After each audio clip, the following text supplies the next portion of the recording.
내 입술에 대 어찌 조정할까 주여 나를 보내주소서. 할렐루야 할렐루야. 주님께 영광 주님께 영광. 주가 나를 인도하여 언제 어디나 기뻐하소 미하리. 주가 명령 내리실 때 능력받아서 기뻐 거두리로다. 보내시소서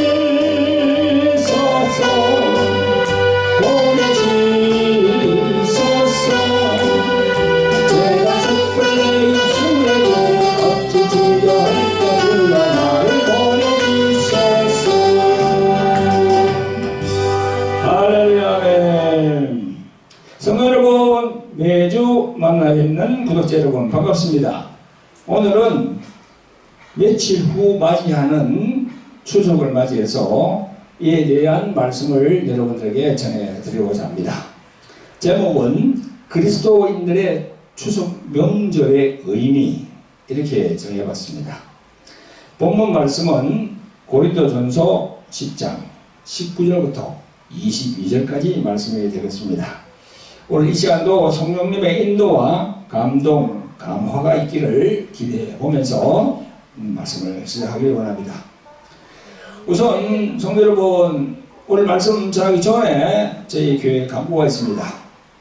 다름이 아니고 저희 교회에서 매주 화요일 저녁 8시에 실시하는 생중계되는 치유집회 간구입니다. 이름하여 돌항아리 홀리 힐링 집회입니다. 치유사에게 관심이 많은 목사님, 사모님, 전도사님, 권사님, 선교사님들이 참석하시면 영적인 식길이 더 넓어질 거로 저는 생각합니다. 그리고 교회에 나오시는 신자분들 중에서 각종 질병과 귀신들로부터 이 정신적인 우울증, 조현병, 공황장애, 불면증 등으로 고생하는 분들이 참 많습니다. 그런 분들도 이 집회에 참가하시면 성령께서 치유해 주실 것입니다. 많은 참가해 주시길 바랍니다. 그리고 또 우리 주위에 예수님을 믿지 않는 그런 분들도 이 집회에 참가하시면 감사를 드리겠습니다. 왜냐하면 그분들도 교회에 나오지 않고 또 예수님을 믿지 않지만 마음이 많이 약해져 있거든요. 그분들이 지금 마음이 엄청 약해져 있어요. 그래서 지푸라기라도 하나 잡고 싶은 그런 마음입니다. 그런 분들에게 이제 이 집회를 소개하시면 전도의 역할도 할 수 있습니다. 많이 소개해 주시기 바랍니다. 네. 언제라고요? 매주 화요일 저녁 8시 돌항아리 TV를 이렇게 검색하시면 됩니다. 네. 많이 들어오시기를 기대해 봅니다.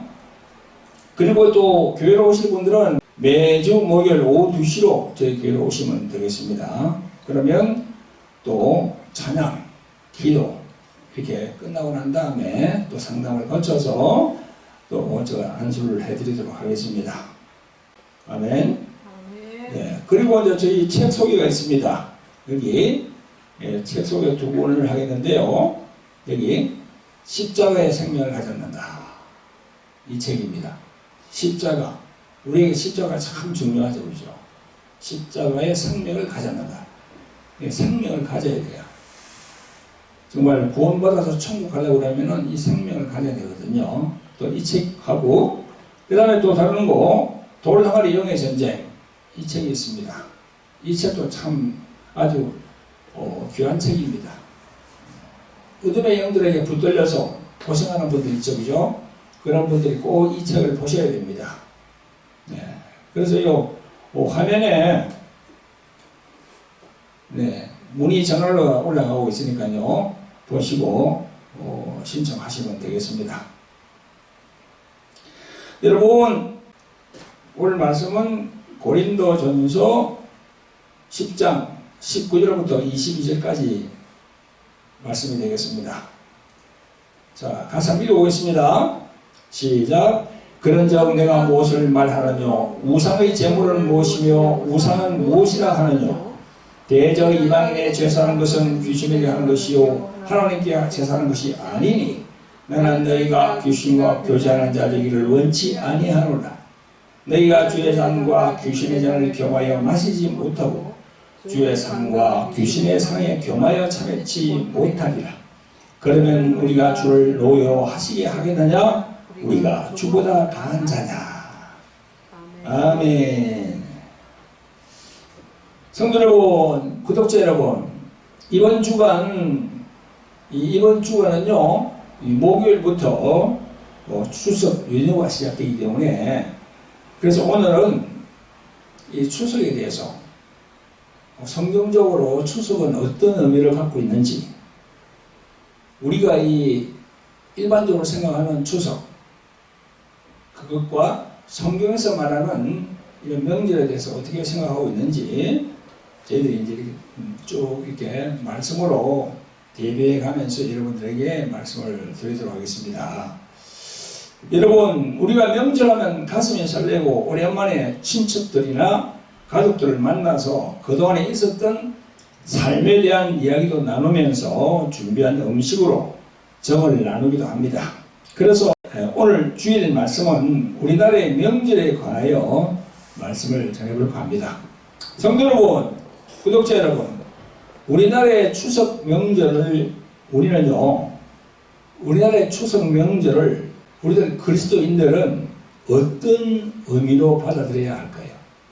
그 의미를 그냥 스쳐가는 게 아니고 성경적으로 어떤 의미가 있는지 한번 먼저 조명을 해볼 필요가 있습니다.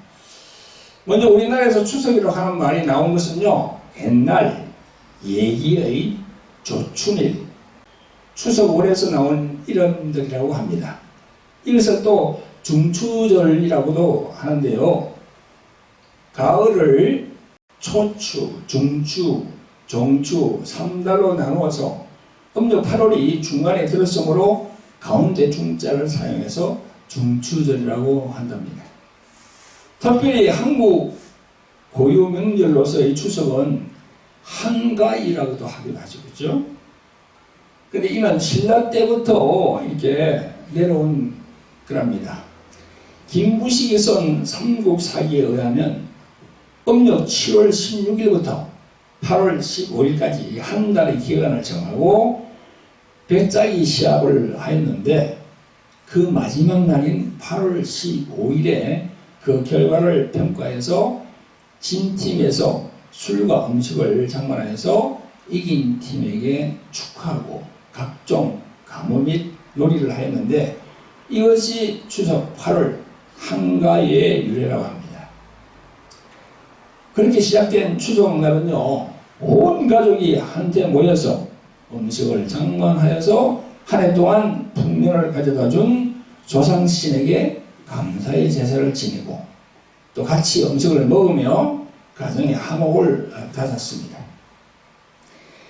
이게 바로 우리나라의 추석의 유래예요. 성도 여러분, 구독자 여러분, 우리나라의 추석은 미국에서 매년 하고 있는 추수감사절, 그 추수감사절과는 상당히 유사한 점이 많습니다. 우리도 11월 셋째 주 되면 추수감사절을 이제 드리거든요. 그런데 우리나라의 추석과 미국의 추수감사절의 가장 큰 차이점은, 그 차이점이 뭐죠? 어느 신에게 드리느냐, 그게 딱 차이예요.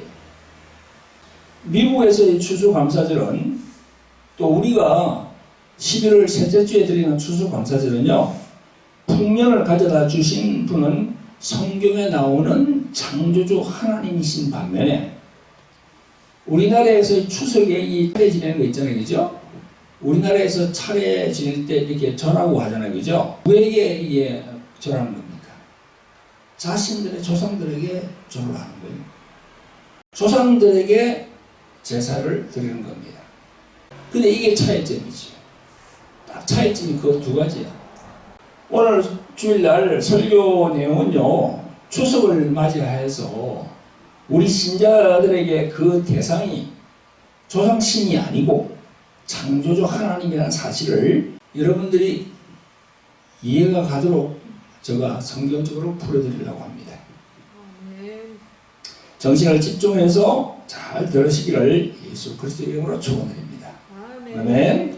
성도 여러분, 구독자 여러분, 우리 민족은 일찍부터 이 조상들이 세상을 떠나면 그 조상들을 신의 반열에 올렸습니다. 그래서 조상을 조상이라 하지 않고 뭐라고 합니까? 조상신이라고 그래요. 비단 우리나라만 그렇겠습니까? 예수 그리스도의 복음이 전파되지 않은 미개한 나라일수록 그건 더 심합니다. 그래서 예수 그리스도의 복음이 전파된 이 유럽, 불아파, 미국 같은데, 그죠? 그런 데는 이런 풍습이 없어요. 복음이 전파되지 않은 미개한 나라일수록 이런 풍습이 아주 강합니다. 동남아, 아프리카, 남미 등이 있는데요. 우리가 아는 멕시코 및 중남미에서는요, 1년에 한 번씩 죽은 자의 날을 만들어서 우리 같이 성묘도 하고 또 꽃과 음식도 가져가는 것을 우리가 TV를 통해서 봤습니다. 그 중남미 같은 경우에는요, 우리는 무덤으로 이렇게 되어 있지만 중남미는 그게 아니고요, 세멘트를 이렇게 해가지고 세멘트를 딱 해가지고 그 안에다가 시신을 넣고 밖에 세멘트를 발라서 그렇게 해놨습니다. 그래서 그네들 그 스페인 말로는 세멘테리오라고 합니다. 세멘테리오, 그 무덤에 있는 공동무지라는 거지.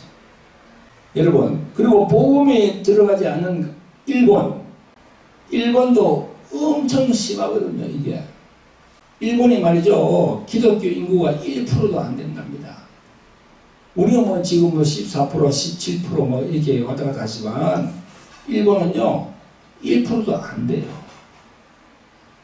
그래서 일본의 그 방송을 보니까요, 자기들 죽은 조상들의 사진을 자신의 집에다가 모시고 무슨 사랑처럼 매일매일 출근할 때 기도하고 갔다 오면 또 기도하고 그렇게 하고 있어요. 그걸 우리가 일본에서 방영하는 그런 TV 프로그램에서 많이 봤어요. 그런 걸 지금도 그렇게 하고 있습니다. 그리고 신사라고 있잖아요. 신사. 전에 전쟁을 일으킨 전범들을 거기다가 모아둔 그 신사, 그거에 정치인들이 가서 참배를 하고 하잖아요. 그게 뭐예요? 다 그 귀신 노름이죠. 다 그게 모아둔 것들이 귀신들이거든요. 일본이 그런 상태예요. 지금 우리보다 더 심합니다. 그래서 이런 조상신을 잘 모시는 것을 효도라고 생각하고, 조상신을 잘 모시면 그 조상들이 후손들과 가정의 대소사를 잘 보살펴주고 형통하게 해준다고 생각해서 죽은 조상들에게 제사를 드리고 있는 겁니다. 이게 전부 마귀와 귀신에게 현혹돼서 있는 거예요. 지금. 성도 여러분, 구독자 여러분, 죽은 조상에게 제사 지내며 절하는 것은요, 그건 성경적으로 보면요 무상승부입니다. 그리고 또 하나님 보시기에 망령된 행위라고 할 수 있어요. 하나님께서 진노하십니다.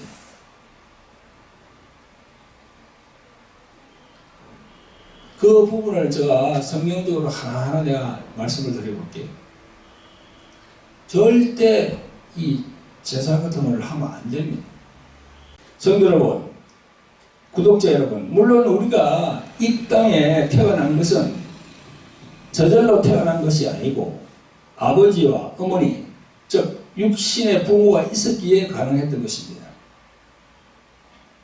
그래서 조상이 누구인가 하고 뿌리를 찾는 것은요, 그건 나쁘다고 할 수는 없어요. 그러나 이 죽은 조상이 우리의 생사화복을 주장하는 신으로 여기고 이를 숭배하고 조상을 신으로 해서 제사를 지내는 것은요, 하나님이 보시기에 망령된 행위입니다. 그렇게 하면 저주를 받는다고 성경은 얘기하고 있어요. 성도 여러분, 저희들 기독교에서 말씀하고 있는 10가지 계명, 즉 10계명에서도 나와 있습니다. 첫째 계명이 뭡니까? 나 외에 다른 신은 섬기지 말라 합니다. 그리고 다섯째 계명이 부모를 공경하라, 이 계명입니다. 이 첫째 계명, 나 외에 다른 신을 섬기지 말라 하는 것은 무슨 계명입니까? 바로 영의 아버지를 말씀하시는 거예요. 영의 아버지. 다섯째 계명은 뭡니까? 부모를 공경하라. 이거는 자기 육신을 낳아준 육신의 부모를 공경하라, 그런 말씀이에요. 아시겠죠? 10계명의 제1계명, 나 외에 다른 신을 섬기지 말라 하는, 그게 바로 우리 하나님 아버지를 얘기하는 거예요. 영의 아버지를 얘기하는 거예요. 그 다섯째는 육신의 부모가 있잖아요. 그 육신의 부모를 또 공경해야 되는 거예요. 그런데 이 육신의 부모를 공경하는 것도 그 육신의 부모가 세상에 살아있을 때 공경하라는 겁니다. 그 육신의 부모가 죽고 땅에 묻히고 난 다음에 또 화장터에서 화장을 하고 난 다음에 한 줌의 재로 납골 땅에 있는 그거 찾아가서 공경하는 것은 아무 의미가 없어요. 아니 살아계시지 않는데 뭐 어떻게 그걸 합니까? 공경합니까? 그냥 명절 때는 한 번씩 찾아가 보는 것밖에 없어. 납골 땅에. 그건 공경을 할 수 없죠. 살아계실 때 부모에게 효도하는 게 바로 그 공경이에요. 땅에 묻히고 난 다음에는 아무 의미가 없습니다. 땅에 묻히고 난 다음에 그 부모의 인격이 없어요. 한 줌의 죄입니다. 한 줌의 죄에게 뭘 공경합니까? 뭘 제사를 드립니까? 아무 의미가 없는 겁니다. 어떤 분들은 이렇게 말합니다. 목사님, 조상님에게 제사하는 것은 우리 민족의 전통이요 효도의 한 방법인데 그것이 우상숭배가 되는 게 말입니까? 이렇게 항변합니다. 그러나 죽은 사람에게 제사하는 그것은요 효도가 아니에요. 부모가 살아있을 때 자주 찾아뵙고 신경 쓰는 것이 진짜 효도이지, 죽은 후에는 아무 의미가 없습니다. 여러분, 제가 구약 성경을 소개하겠습니다. 구약 성경 시편 106편 28절 29절에 보면 이 말씀이 있습니다. 저희가 또 바알 브롤과 연합하여 죽은 자에게 제사한 음식을 먹어 그 행위로 주를 경록케 함을 인하여 재앙이 그 중에 유행하였도다 라고 말씀하고 있습니다. 죽은 자에게 제사한 음식, 이게 먹으면 재앙이 온다는 겁니다. 이 구약이 그렇게 기록되어 있어요. 그래서 저희들 기독교에서는요 조상신에게 제사를 지내는 것을 우상숭배로 규정하고 제사를 금지하고 그 제사에 참여하는 것도 허락하지 않습니다. 오늘 본문 20절 21절에 말씀하십니다.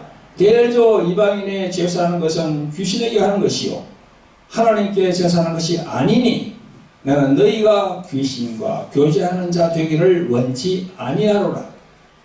너희가 주의 잔과 귀신의 잔을 겸하여 마시지 못하고 주의 상과 귀신의 상에 겸하여 참여치 못하리라.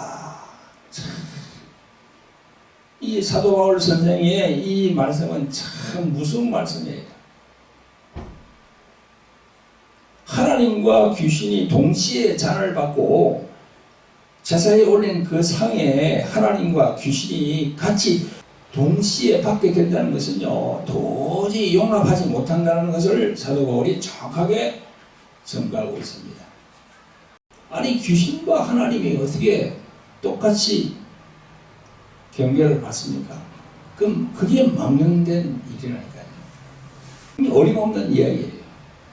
귀신에게 제사하는 그 자리에는 하나님은 안 계십니다. 그러니까 보이지 않으니까 모르는 거지. 눈에 보이지 않으니까 만약 많은 사람들 눈에, 세상에 있는 사람들 눈에 제사를 지냈는데 다 눈에 그 귀신이 그게 제사밥 먹으러 와가지고 막 왔다 갔다 하는 거 눈에 보인다 그러면 절대 안 합니다. 근데 안 보여. 또 하나님도 영이시기 때문에 눈에 안 보여. 그러니까 이제 그렇게 하는 거예요. 그런데 말이죠, 영이 열린 사람들 있잖아요. 그거 보면 귀신들이 우울하다. 그래서 하나님께서는 이 죄사 드리는 걸 아주 싫어하시고 징계하시고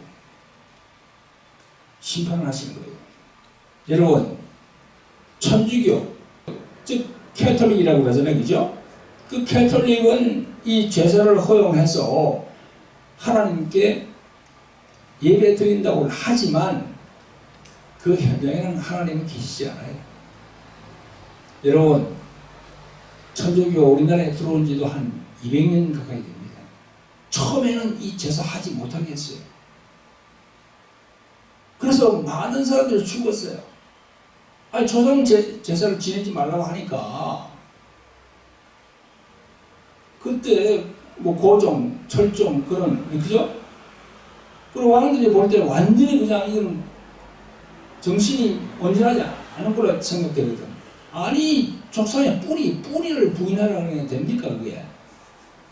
그래서 많은 사람이 죽었습니다. 천주교. 그런데 그게 내려오면서 점점 이렇게 돼가지고요, 천주교도 그걸 허락했어요. 제사 지내는 거. 그래서 천주교 교인들은 제사를 지냅니다, 지금. 하나님이 원치 않거든요. 그래서 천주교는 그렇게 해요. 하나님은 그 제사하는 그곳에 하나님이 계시지 않아요. 여러분, 한국뿐만 아니라 동남아, 중남미, 아프리카 등지에서 이 천주교가 들어간 곳 있잖아요. 캐톨릭이 들어간 곳. 전부 다 혼합 방식으로 다 그게 토속 종교하고 다 연합이 되어버렸어. 이 완전히 믹스가 되어버렸어요. 좀 우리 한국말로 말하면 그걸 짬뽕이라고 그러잖아. 짬뽕. 완전히 이렇게 믹스가 되어버렸어요. 그래가지고요, 그 토속 종교와 캐톨릭이 완전히 혼합이 돼가지고요, 거기 보면 십자가도 있고, 성모, 마리아 동상도 있고, 또 옆에 보면 베드로도 또 있고, 또 자기들이 전통적으로 섬기는 신이 있잖아요. 그것도 옆에 또 있고, 그게 완전히 엉망진창이야. 그리고 우리가 방송을 통해서 많이 봤습니다. 뭐 걸어서 세계라고 하는 프로 있잖아요, 그죠? 그 동남아, 뭐 유럽 다 이게 하면서 방문해가지고 그걸 노는 프로 있잖아요, KBS에. 그게 보면 다 나와요.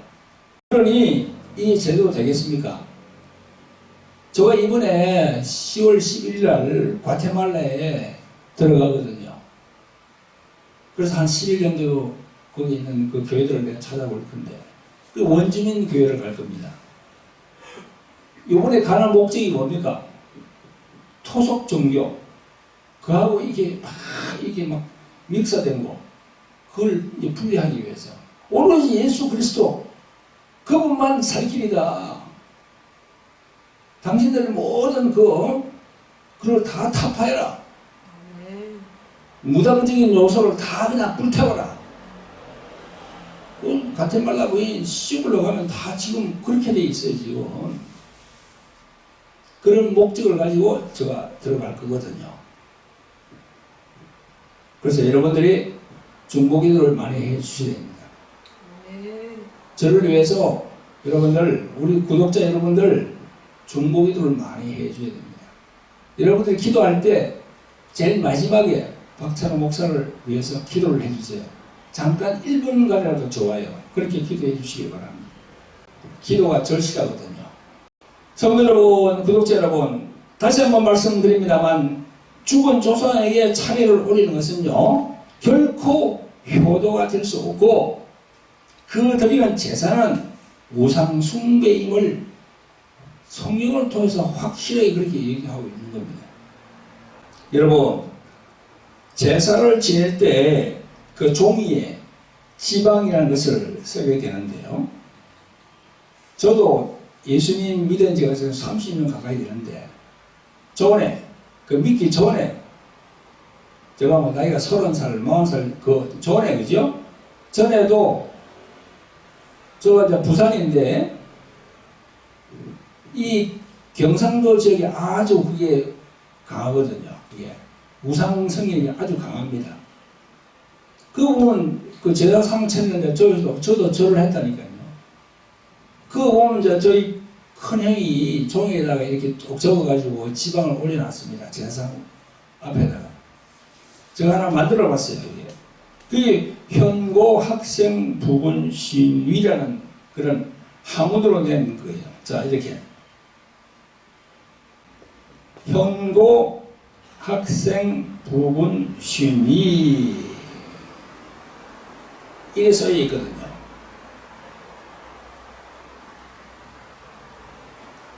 현고 학생 부분 신위. 이렇게 있어요. 이게 뭐냐면 자기 아버지에게 할 때, 돌아가신 아버지에게 할 때는 이렇게 써요. 근데 이 현고 학생 부분 신위, 이 간단한 글자 이거는 벼슬을 하지 않은 아버지에게는 이렇게 쓰는 겁니다. 근데 여기서 벼슬을 했다. 뭐, 이 정부에 관직을 이렇게 했다. 그러면 이 내용이 약간 달라져요, 또. 아무튼, 이렇게 해서 이걸 제사상 거기다 딱 올립니다. 그 문풍지 있죠, 그죠? 그 종이. 그 종이에다 딱 이렇게 씁니다. 여기 여러분, 여기 밑에 보면 신위라고 되어 있잖아요. 그죠? 현고 학생 부분 신위. 이 신자가 이 귀신 신자거든요. 그 위는 뭡니까? 위치할 때 위자 아닙니까? 그러니까 귀신이여 여기 와서 자정하소서 이 말이야. 그래서 이거 현고 학생 부분 신위라고 이렇게 한문으로 써서 그 제사상 위에다 올리는 거예요. 이 자리에 귀신이 자장해달라고 하는 문구입니다. 여러분, 이런 모든 것이 우리의 전통과 전례를 통해서 내려오는 것이라고 말하지만, 그러나 그 내용을 보면요, 아주 귀신을 부르는 내용으로 딱 되어 있어요. 여러분, 하나님께서는요, 구약의 출애굽기 20장 3절부터 6절까지 보면 이런 말씀이 나옵니다. 너는 나 외에는 다른 신들을 내게 있게 말지니라. 너를 위하여 새긴 우상도 만들지 말고, 또 위로 하늘에 있는 것이나 아래로 땅에 있는 것이나 땅 아래 물속에 있는 것의 아무 형상이든지 만들지 말며, 그것들에게 절하지 말며 그것들을 섬기지 말라. 나 여호와 너희 하나님은 질투하는 하나님인즉 나를 미워하는 자의 죄를 갚되 아비로부터 아들에게로 3, 4대까지 이르게 하거니와 나를 사랑하고 내 계명을 지키는 자에게는 1000대까지 은혜를 베푸느니라. 이렇게 다 경고를 하고 있어요. 경고하면서 또 약속을 하고 있는 거예요. 그러니까 절대 이런 걸 하면 안 돼요. 3, 4대까지 저주가 임한다고 하잖아요. 근데 뭐 어떤 사람들은 그러죠. 예수 안 믿어도, 이런 뭐 하나님 말씀 안 믿어도 뭐 잘 되는 사람은 잘 되고, 바짝 잘 되는 것 같죠. 끝이 안 좋아요. 10년, 20년, 30년 후를 봐봐요. 안 좋습니다. 그게 계속 그게 다람쥐 차갑게 돌다 그런 저주가 돌아가게 되어 있다니까요. 하나님의 말씀을 지키지 않으면 그렇다는 말입니다. 그럼 모르지. 세상 사람들은 몰라요. 아, 이 영적으로 제사 같은 거 이런 거는 영적으로 이 작동을 하는 거구나. 모르게. 이 부분을 살펴보면요, 오늘 본문 10장 앞으로 가면요, 이렇게 전가하고 있습니다. 고린도서 10장 10절에 저희 중에 어떤 이들과 같이 너희는 우상 숭배하는 자가 되지 말라라고 전가하고 있습니다. 우상숭배. 그래서 하나님의 계명에 대하여 순종과 불순종에 대해서 상세하게 설명하는 구절이 신명기 11장 26절 28절에 있습니다.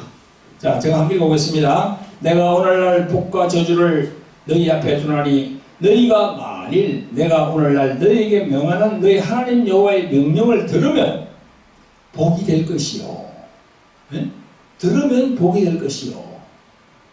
또 그 다음에 너희가 만일 내가 오늘날 너희에게 명하는 도에서 돌이켜 떠나 너희 하나님 여호와의 명령을 듣지 아니하고 본래 알지 못하는 다른 신들을 쫓으면 저주를 받으리라. 다 그래 해놨지. 모세가 이스라엘 백성들에게 그렇게 얘기하는 거예요. 이스라엘 백성들도 우상을 많이 섬겼거든. 모르니까. 그러니까 복과 저주를 너희 앞에 둔다 그러잖아요.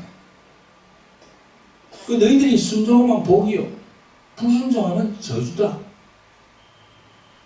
한마디로 말하면 그렇게 지금 모세가 얘기를 하고 있는 겁니다. 이 말씀이 이스라엘 백성들에게만 국한될까요? 아니에요. 온 세상에 있는 이 인간으로 태어난 그들이 사는 모든 국가, 그 국가에 있는 모든 사람에게 다 해당되는 겁니다. 여러분, 구독자 여러분, 이 말씀에서 전가하시는 대로 다른 우상신을 섬기면 3, 4대까지 화를 면할 수 없고 화를 입는다는 겁니다. 이 명령을 거역하여 다른 신을 섬기면 저주를 받는다는 겁니다. 그리고 그 중에서도 가장 큰 저주는 사후 지옥불에 떨어진다는 겁니다. 저와 여러분들이 사모하고 섬겨야 할 분은 하나님 아버지시고 그가 보낸 예수 그리스도를 믿고 그분 말씀에 이끌려야 예수 그리스도 이름으로 지은 성령께서 우리들과 함께 하시는 겁니다. 할렐루야.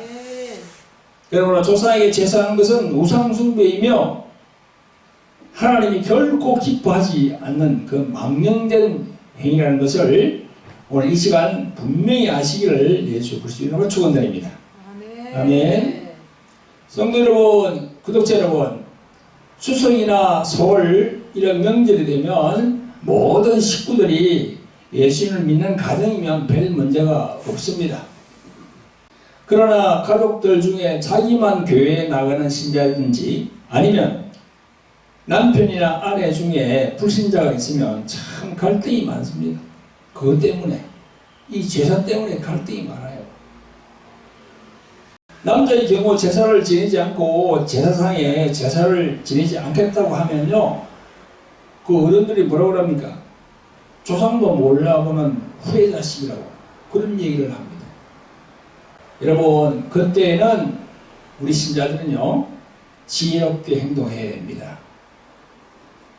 그러면 금전적으로 여유가 있을 경우에는요 사전에 마음을 녹이는 작업을 해놔야 돼요.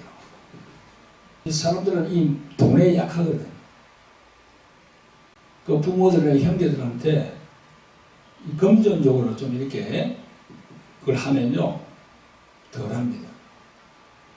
그래서 저는 예수님을 믿기에 그리고 하나님 말씀을 따라 순종해야 되므로 저는 하지 않고 감사의 기도만 하겠습니다. 이런 식으로 지혜를 발휘해야 합니다.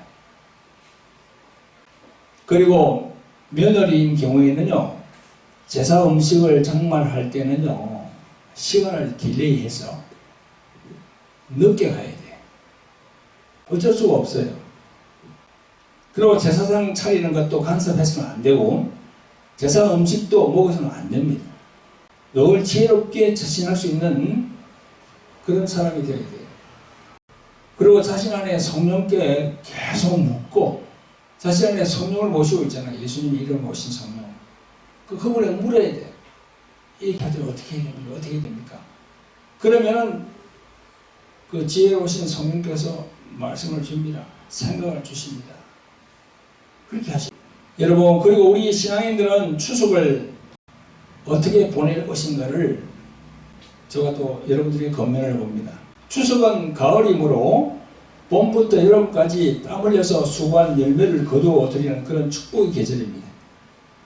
이 풍성한 수확이 있기까지 수고한 농부들에게 감사하고 또 특별히 풍성한 수확을 할 수 있도록 은혜를 베풀어 주신 창조주 하나님 아버지께 감사해야 합니다. 우리들 믿음의 가정들은요, 늘 우리를 지켜주시고 보호해 주시는 그런 하나님의 은혜에 또 감사를 해야 됩니다. 여러분, 구독자 여러분, 추석을 맞이해서 몇 가지 권면하는 말씀으로 마무리하고자 합니다.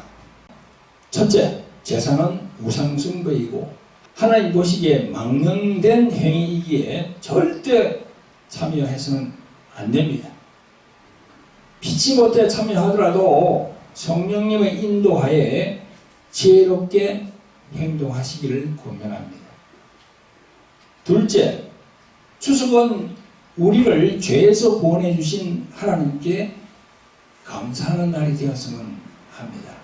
죄에서 구원해 주신 것, 지옥으로 갈 수밖에 없는 우리들을 예수님을 영접함으로 구원해 주신 것을 감사하는 날이 되었으면 합니다. 셋째, 우리 모든 이들에게 일용할 양식을 주신 것, 하나님께 감사하는 날이 되었으면 합니다. 시편 136편 25절에 이런 말씀이 있습니다. 모든 육체에게 식물을 주신 이에게 감사하라, 이렇게 되어 있어요. 여러분, 이 지구상에 70억이 넘는 인구가 지금 살고 있는데요, 그 중에서는 아프리카에는 굶어 죽는 사람이 많답니다. 지금 우리 그리스도인들은요, 비록 모든 면에서 부족하다고 할지라도 자기 자신을 분수를 알고 족한 줄로 알고 그렇게 살아야 됩니다. 욕심을 버려야 합니다. 욕심을 품으면 그곳엔 죄가 스며들게 되어 있습니다. 죄가 있는 곳엔 마귀와 귀신이 관여하게 되어 있어요. 늘 자족하는 마음, 늘 낮아진 마음, 늘 겸손한 마음, 이런 마음을 가져야 합니다. 이런 마음을 가진 자에게는요, 성령께서 늘 함께 하십니다. 내가 늘 여러분들에게 말씀드리는 것이 있습니다. 이 마지막 시대에 필요한 것이 무엇이라고 제가 말씀드렸습니까? 자기 부인과 자기 십자가라고 했습니다. 성경에는요, 예수님이 알곡과 쭉정이를 나눈다고 했어요. 성경에 보면, 마태복음에 보면 잘 나옵니다. 알곡과 쭉정이. 알곡은 뭐예요? 안에 튼튼하게, 알이 찬 꼭지기. 쭉정이는 뭡니까? 보기는 알곡 같은데 안에 없어. 안에 아무도 없는 그런 게 쭉정이에요. 그걸 예수님은 나눈다고 했습니다. 알곡과 쭉정이로. 그러면요, 예수님이 바라시는 신자들은 어떻게 해야 됩니까? 알곡이 되어야 되겠죠. 그럼 알곡이 되기 위해서는 어떻게 필요합니까? 자기 부인과 자기 십자가. 그것밖에 없습니다. 목사를 비롯한 모든 성도 이르기까지 그게 다 필요해요. 알곡이 되려면. 자기 부인하지 않고 자기 십자가를 지지 않으면은 쭉쭉이밖에 되지 않습니다. 목사부터 시작해서 성도 이르기까지 다 해당되는 거예요. 여러분, 우리 모두 머리 숙여 기도하겠습니다. 기도하면서 각자가 생각해 봅니다. 아직도 내 속에 자아가 살아있지 않습니까? 나의 교만한 마음이 살아있고, 나의 고집이 살아있고, 나의 자랑이 살아있어서 나를 나타내려 하지 않습니까? 이 모두가 내가 태어날 때부터 죄인이라는 사실을 모르고 교만의 결과임을 알아야 됩니다. 나의 죄를 십자가에서 대신하여 죽으신 예수님의 피를 모르고 하나님 앞에 교만한 삶을 살고 있었던 것을 진실로 회개해야 됩니다. 아버지, 용서해 주시옵소서. 이 시간 각자 자신을 십자가에 못 박기 원합니다. 나의 정과 욕심을 십자가에 못 박고 내가 산 것이 아니요 내 속에 그리스도께서 사시는 삶을 함께 하기를 원합니다. 이 시간 보혜사 성령님이 우리들의 심령에 기름 부어 주시기를 원합니다. 오 주님, 저희들을 인도하여 주시옵소서.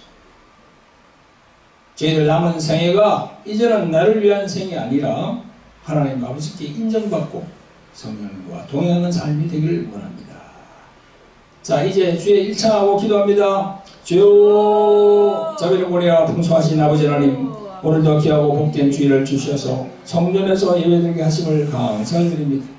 오늘은 2023년 올해 추석이 곧 다가옴에 따라 저희 나라에서 매년 추석에 조상들에게 제사를 드리는 그 문제에 대하여 성경적으로 풀어봤습니다. 그것은 우상 숭배요 하나님 보시기에 망령된 행위라고 말씀을 전했습니다. 모쪼록 성령께서 이 방송을 보는 많은 사람들을 감동시켜 주셔서 성경 말씀에 순종할 수 있도록 인도하여 주시옵소서.